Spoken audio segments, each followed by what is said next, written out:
US-ലൊരു യൂണിവേഴ്സിറ്റിയിൽ ഒരു ബാച്ചിൽ പഠിച്ചിറങ്ങി നിരവധി വർഷങ്ങൾ കഴിഞ്ഞ് ആ ബാച്ചിൽ എല്ലാവരും വന്നപ്പോൾ അതിൽ ഒരു 50ഓളം പേര് സംരംഭകരാണ്. അവർ നല്ല വിജയം നേടിയവരാണ്. ബാക്കിയുള്ളവരെ മോശക്കാരാണെന്നല്ല. പക്ഷേ അന്ന് ആ ബാച്ചിൽ നിന്ന് ഇറങ്ങിയവരിൽ ഏറ്റവും വിജയിച്ചവർ ഇവർ തന്നെയാണ്. നൂറുകണക്കിന് പേരുണ്ട് ആ ബാച്ചിൽ. അപ്പോൾ ആ പഴയ പ്രൊഫസേഴ്സ് എല്ലാവരും ചോദിച്ച ഈ വിജയിച്ചവരോടും സംരംഭം തുടങ്ങി വിജയിച്ചവരോട് ചോദിച്ചൊരു ചോദ്യമുണ്ട്, നിങ്ങൾ എന്താണ് ചെയ്യുന്നത്, എന്ത് ചെയ്തിട്ടാണ് നിങ്ങൾ വിജയിക്കുന്നത്? വളരെ രസകരമായൊരു മറുപടിയാണ്. അവരെല്ലാവരും ഒരുമിച്ച് പ്ലാൻ ചെയ്ത് ഉത്തരം പറഞ്ഞതായിരിക്കില്ല, പക്ഷെ അവരിലൊക്കെ കോമൺ ആയിട്ടുള്ളൊരു ഘടകമുണ്ടായിരുന്നത്രേ. അവരുടെ കയ്യിൽ കുറിച്ചു വയ്ക്കുന്ന ഒരു പുസ്തകം ഉണ്ടായിരുന്നത്രേ.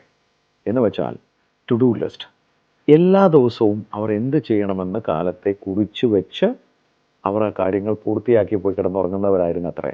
അതെ, പണ്ട് എൻ്റെ ഒരു ഗുരുനാഥൻ പറഞ്ഞൊരു വാക്കാണ് എൻ്റെ ഓർമ്മയിൽ വരുന്നത്, don't think it, always ink it. നമ്മൾ എന്തും ചിന്തിച്ചു കൊണ്ടിരിക്കരുത്, കുറിച്ചു വയ്ക്കണം. ഞാൻ ബഹുമാനത്തോടെ സ്നേഹത്തോടെ കാണുന്ന നല്ലൊരു സുഹൃത്തു കൂടിയാണ് ശ്രീ കൊച്ചൗസേപ്പ് ചില്ലപ്പള്ളി സാറ്. അദ്ദേഹത്തിലൊരു പ്രത്യേകത ശ്രദ്ധിച്ചിട്ടുണ്ട്.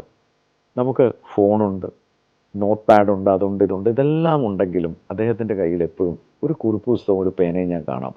എന്തൊക്കെയോ കുറിക്കുന്നതും കാണാം. ഞാൻ മനസ്സിലാക്കിയിട്ടുള്ള വിജയിച്ച എല്ലാ സംരംഭകർക്കും ഈ ശീലമുണ്ട്, കുറിച്ചു വയ്ക്കുന്ന ശീലം.